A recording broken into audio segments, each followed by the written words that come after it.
पुरुषोत्तम मास महात्म कथा 12वें अध्याय के अंतर्गत नारद जी बोले, जब भगवान शंकर चले गए तब हे प्रभु उस बाला ने शोक कर क्या किया, सो मुझ विनीत को धर्म सिद्ध के लिए कहिए। श्री नारायण बोले, इसी प्रकार राजा युधिष्ठिर ने भगवान श्री कृष्ण से पूछा, सो भगवान ने राजा के प्रति जो कहा सो हम तुमसे कहते हैं, सुनो। श्री कृष्ण बोले, हे राजन, इस प्रकार जब शिव चले गए तब वह बाला प्रभावित हो गई और लंबे सांस लेती हुई बड़ी डरी और वह कृशोदरी अश्रुपात पूर्वक रोने लगी। हृदयाग्नि से उठी हुई ज्वाला के जलते हुए अंग वाली वह तपस्विनी कन्या वनाग्नि से जले हुए पत्ते वाली लता की तरह हो गई। दुख और ईर्ष्या को प्राप्त उस कन्या का बहुत समय व्यतीत हो गया।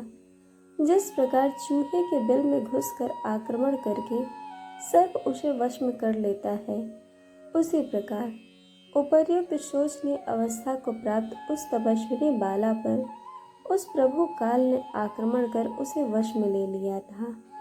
वर्षा ऋतु में मेघ में घिरे हुए आकाश में बिजली चमक कर जैसे नष्ट हो जाती है, उसी प्रकार तपस्या से जले हुए पाप वाली वह कन्या अपने आश्रम में मर गई।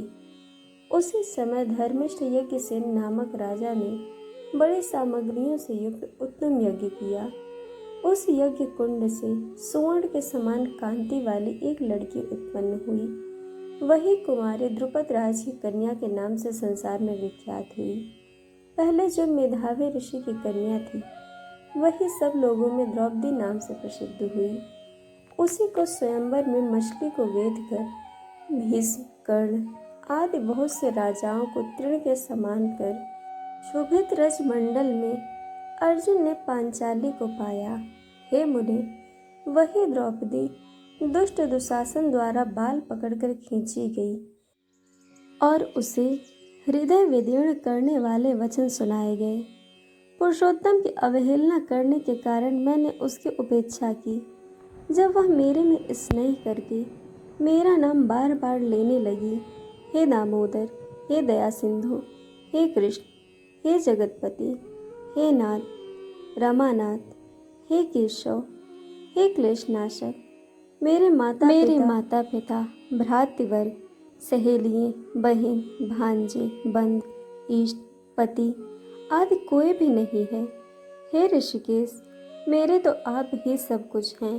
हे गोविंद, हे गोपिकानाथ, दीनबंधु, दयानिधि, दुशासन से आक्रमण की गई मुझे क्या आप नहीं जानते? यद्यपि पहले पुकार में मैंने उसकी ओर ध्यान नहीं दिया था, पर जब दुशासन से पराभूत होकर उसने मेरा पुनः स्मरण किया, तब गरुड़ पर चढ़कर शीघ्र वहां पहुंचकर मैंने, हे राजन, उसे बहुत से वस्त्रों से परिपूर्ण कर दिया।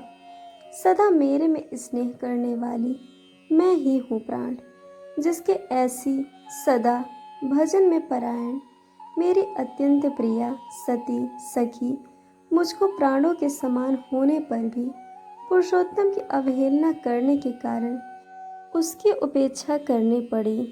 पुरुषोत्तम का तिरस्कार करने वाले का मैं पतन कर देता हूँ। यह पुरुषोत्तम मुनियों और देवताओं से भी सेव्य है। फिर समस्त कामनाओं को देने वाला यह पुरुषोत्तम मनुष्यों द्वारा तो सेवनीय है।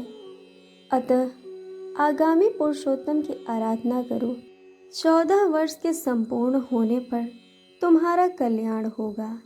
हे पांडुनंदन, जिन पुरुषों ने द्रौपदी के बालों को खींचते हुए देखा है, हे महाराज, उनकी स्त्रियों को अलकों को मैं क्रोध से काटूंगा।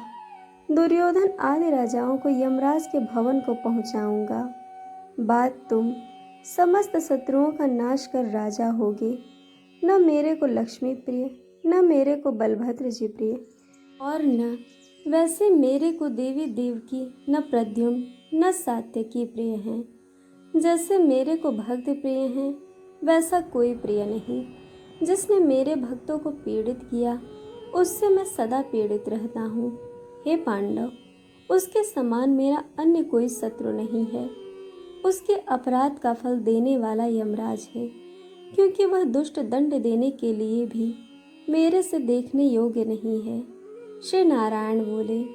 श्री कृष्ण ने उन पांडुपुत्र युधिष्ठिरादि को और द्रौपदी को समझाकर द्वारिका जाने की इच्छा से कहा, हे राजन, वियोग से व्याकुल द्वारिकापुरी को आज जाऊंगा, जहाँ पर महाभाग वासुदेव जी, हमारे बड़े भाई बलदेव जी, हमारी माता देवी देवकी तथा गद सांब आदि और आहुक आदि यादव रुक्मिणी आदि जो स्त्रियां हैं, दर्शन की उत्कंठा वाले, वे सब हमारे आगमन की कामना से टकटकी लगाकर हमारा ही चिंतन करते होंगे। श्री नारायण बोले। इस प्रकार कहते हुए देवेश श्री कृष्ण के गमन को जानकर पांडुपुत्र किस प्रकार गदगद कंठ से बोले, जिस प्रकार जल में रहने वाले का जीवन जल है, उसी तरह हम लोगों के जीवन तो आप ही हैं। हे जनार्दन, थोड़े ही दिनों के बाद फिर दर्शन हो। पांडवों के नाथ हरि हैं और तीनों लोकों में दूसरा कोई नहीं है। इस प्रकार सामने ही सब लोग कहते हैं, अतः हम लोगों की हमेशा रक्षा करें। हे जगदीश्वर, हम लोग आपके हैं, भूलिएगा नहीं। हम लोगों के चित्त रूपी भ्रमरों का जीवन आपका चरण कमल ही है। आप ही हमारे आधार हैं। इसीलिए बारंबार हम सब प्रार्थना करते हैं, इन पांडुपुत्रों के निरंतर इस तरह कहते रहने पर श्री कृष्णचंद्र प्रेमानंद में मग्न होकर धीरे धीरे रथ पर सवार होकर पीछे चलने वाले पांडुपुत्रों को लौटाकर द्वारिकापुरी को गए। श्री नारायण बोले। इसके बाद द्वारिकानाथ श्री कृष्णचंद्र के द्वारिकापुरी जाने पर राजा युधिष्ठिर अपने छोटे भाइयों के साथ तप करते हुए तीर्थों में भ्रमण को गए। हे ब्राह्मण, नारद भगवान के प्रिय पुरुषोत्तम मास में मन लगाकर और श्री कृष्णचंद्र के वचनों का स्मरण करते हुए अपने छोटे भाइयों से तथा द्रौपदी से राजा युधिष्ठिर बोले, अहो, पुरुषोत्तम मास में होने वाले अत्यंत उग्र पुरुषोत्तम का महात्म्य सुना है। पुरुषोत्तम भगवान के पूजन किए बिना सुख किस तरह मिलेगा। इस भारतवर्ष में वह धन्य है, वह पूज्य है, वही श्रेष्ठ है, जो अनेक प्रकार के नियमों से पुरुषोत्तम भगवान का पूजा अर्चन किया करता है। इस तरह समस्त तीर्थों में भ्रमण करते हुए पांडुपुत्र पुरुषोत्तम मास के आने पर विधि पूर्वक व्रत करने लगे हैं। मुने, नारद व्रत के अंत में 14 वर्ष पूर्ण होने पर श्री कृष्ण भगवान की कृपा से अतुल निष्कंटक राज्य को प्राप्त किए।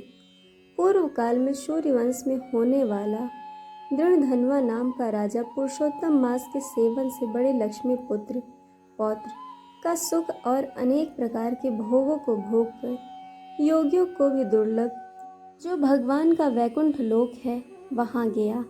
हे मुनिश्रेष्ठ नारद, इस पुरुषोत्तम मास के अतुल महात्म का करोड़ों कल्प समय मिलने पर भी कहने में समर्थ नहीं हूँ। सूत जी बोले, हे विप्रलोक, पुरुषोत्तम मास का महात्मा कृष्ण द्वैपायन यानी कि व्यास जी से मैंने सुना है, तथापि कहने में मैं समर्थ नहीं हूँ। इस पुरुषोत्तम मास के अखिल महात्मा को स्वयं नारायण जानते हैं या साक्षात वैकुंठवासी हरि भगवान जानते हैं, परंतु ब्रह्मादि देवताओं से नमस्कार किए जाने वाले चरण पीठ जिनके ऐसे गोलोकनाथ श्री कृष्णचंद्र भी अपनाए हुए पुरुषोत्तम मास का संपूर्ण महात्मा नहीं जानते हैं, तो मनुष्य कहाँ से जान सकता है। इस प्रकार पुरुषोत्तम मास महात्मा कथा 12वां अध्याय समाप्त हुआ। दोस्तों, आपको कथा कैसी लगी या हमें कमेंट करके ज़रूर बताइएगा और चैनल को सब्सक्राइब, वीडियो को लाइक शेयर करना बिल्कुल मत भूलिएगा। वीडियो देखने के लिए आप सभी का बहुत बहुत धन्यवाद। जल्द मिलेंगे इसके अगले अध्याय के साथ।